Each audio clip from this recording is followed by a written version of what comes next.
आम्ही मागतो, मला हे दे, मला ते दे, फक्त ह्या गोष्टीमध्ये आम्ही पडलेला आहे. तो दास होता ज्याने शाऊलाला सल्ला दिला. प्रियांनो, फार महत्वाची गोष्ट आहे, आम्ही दासाचा सल्ला ऐकावा. आपल्याला आठवत असेल की दुसरे राजाच्या पुस्तकामध्ये नामानाच्या घरी एक दास्यात पकडून आणलेली एक लहान मुलगी होती इस्रायली, आठवत असेल आपल्याला. आणि नामानाला कोड होता आणि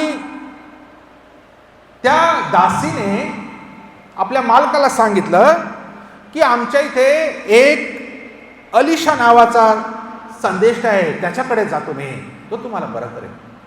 सल्ला दिला एवढ्याशा मुलीने. कोणाला? सेनापतीला. शाऊलाकडे दास आहे, नामानाकडे दासी आहे. आणि नामान ऐकतो आणि तो जातो अलिशाकडे, मोठे मोठे बक्षिसे घेऊन जातो. नामान काही निघत नाही बाय. इतका अहंकार याला,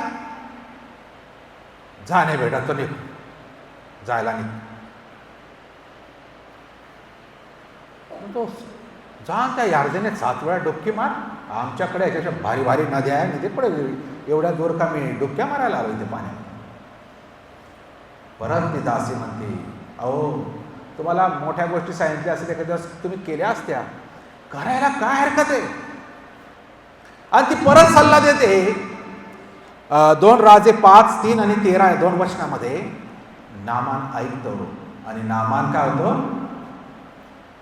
बराच होत नाही. त्याची जी स्किन असते त्या स्किनवर एके वेळी ती निबरघट्ट झालेल्या त्या कातडीवर चट्टे जे होते त्याच्यामुळे त्याला लाज वाटत असेल. आज त्या मुलीचं, त्या दासीचं ऐकल्यामुळे त्याची स्किन असं लिहिलं आहे, लहान लेकरासारखी झाली. देव करतो ना असाधारण करतो. लहान हे क्रीम बिम जे लावतात त्या मुलं, काय होणार नाही. कोरियन क्रीम, हे क्रीम, ते क्रीम, काय फायदा नाही. त्याच्यापेक्षाही भारी गुळगुटीत न्यूबॉर्न बेबी सारखी स्किन, नवजात शिशु कशी असते त्याची स्किन? एकदम मुलायम, सुंदर. कोणाची झाली? या म्हातारा झाला असेल एखादा असतो नामान, त्याची. काय डोकं काम नाही करत हो. इथे डॉक्टर थकून गेले पण होऊन नाही राहिली लवकर. का? कारण नामानाने त्या दासीचा ऐकलं. शाऊल राजा झाला का? कारण त्यांनी त्याच्या दासाचा ऐकला. दासाचा ऐका. देवाने दास दिलेले आहे, ऐका.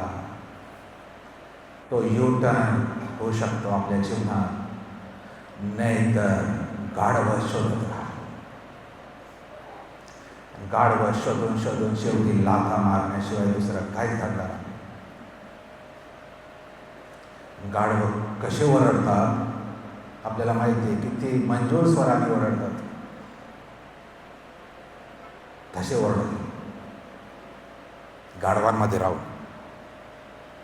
आणि म्हणून जे आपल्याला देवाकडे जाण्याचा मार्ग दाखवतात, जे आपल्याला देवाच्या वचन शिकवतात, जे आपल्याला देवाच्या आज्ञा पाळण्यास लावतात, जे आपल्याला देवाच्या सानिध्यात नेतात, जे देवाच्या संतांमध्ये आम्हाला घेऊन चालतात, प्रियांनो नक्कीच दासांचा ऐका. तिथे आपल्याला योजना आहे, तिथे आपल्या जीवनाला कलाटणी आहे, तिथे आपल्या जीवनाला वळण आहे. दास येऊ, पगार मिळतो, हे करतो म्हणून हा ठीक आहे, त्याचं काम आहे, बोलत येतो, आपण ऐकायचं, घरी जायचं.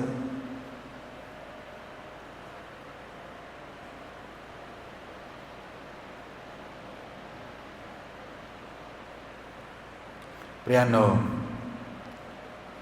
शमूएलाने शाऊलास राजा बनवलं आणि त्याला उच्च पाचारण केलं. आणि म्हणून आता आम्हाला देखील दासांचं ऐकायचं आहे, देवाचं ऐकायचं आहे. या मांसाचं आणि रक्ताचं ऐकायचं नाही. हे मांस, आमचं मांस आणि आमचं रक्त आम्हाला त्यांच्या ताब्यात देऊ इच्छित. आमचं मांस, आमचं रक्त आमच्यावर ताबा घेऊन त्यांच्या इच्छेप्रमाणे आम्हाला पाप करायला लावतं. म्हणून आमच्या आत्म्याचं वर्चस्व आणि ताबा आमच्या मांसवर, आमच्या शरीरावर आणि आमच्या रक्तावर असलं पाहिजे. आणि म्हणून पाऊल म्हणतो, संत पाऊल सल्ला देतो. गलतीकरास पत्र 5वा अध्याय,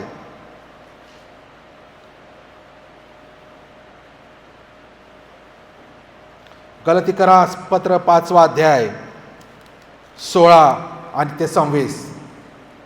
तर मी तर म्हणतो आत्म्याच्या प्रेरणेने चाला, म्हणजे तुम्ही देह वासना पूर्ण करणारच नाही. कारण देह वासना आत्म्याविरुद्ध आहे व आत्मा देह वासनेविरुद्ध आहे. ही परस्पर विरुद्ध आहे, यासाठी की जे काही तुम्ही इच्छितात ते तुमच्या हातून घडू नये. तुम्ही आत्म्याच्या प्रेरणेने चालविलेले आहात, तर तुम्ही नियमशास्त्राच्या अधीन नाही. देहाची कर्मे तर उघड आहे, तीही जार कर्म, अशुद्धपणा, कामातुरपणा, मूर्तीपूजा, चेटके, वैर, कलह, मत्सर, राग, तट, फुटी, पक्षभेद, हेवा, दारूबाजी, रंगेलपणा आणि अशा इतर गोष्टी. ह्याविषयी मी तुम्हाला पूर्वी जे सांगून ठेवले होते तेच आता सांगून ठेवतो की अशी कर्मे करणाऱ्यांना देवाच्या राज्यात वतन मिळणार नाही. आत्म्याच्या द्वारे निष्पन्न होणारे फळ प्रीती, आनंद, शांती, सहनशीलता, ममता, चांगुलपणा, विश्वासूपणा, सौम्यता, इंद्रिय दमन हे आहे. अशा विरुद्ध नियमशास्त्र नाही. जे ख्रिस्त येशूचे आहेत त्यांनी विकार व वासना ह्यांच्यासह देह स्वभावाला वधस्तंभावर ठेवला आहे. आपण जर आत्म्याच्या सामर्थ्याने जगतो तर आपण आत्म्याच्या प्रेरणेने चालावे. आपण केवळ अभिमान बाळगणारे, एकमेकांना चीड आणणारे व एकमेकांचा हेवा करणारे होऊ नये. संत पाऊल सांगतो हे आहे शरीराचे काम. एक एक जरी टॉपिक घेतला ना तर एक एक संदेश होईल.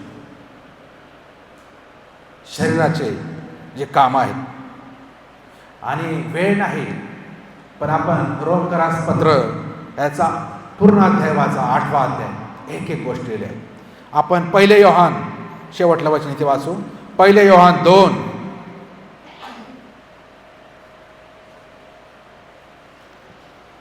15 ते 17 मध्ये लिहिलं आहे.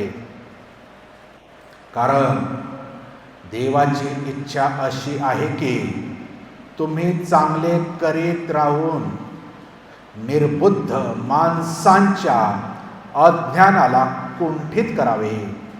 दुष्टपणा झाकण्यासाठी आपल्या स्वतंत्रतेचा उपयोग न करिता तुम्ही स्वतंत्र तरी देवाचे दास असे राहा.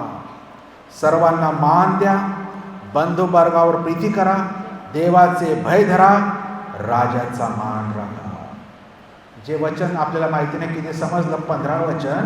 कारण देवाची इच्छा अशी आहे की तुम्ही चांगले करीत राहून, बघा, चांगले करीत राहून निर्बुद्ध माणसाच्या अज्ञानाला कुंठित करावे. जे निर्बुद्ध आपल्या जवळ आहे, जे मंडळीला घातक आहे, जे मंडळी तटीफुटी पाडत आहे,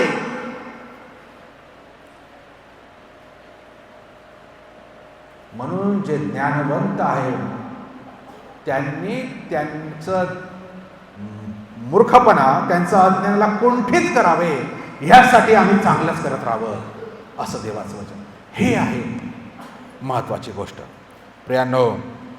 आणि म्हणून आपण आपल्या मूळ विषयावर जर पाहिलं तर गाढवांचा शोध आम्ही आता थांबवणार.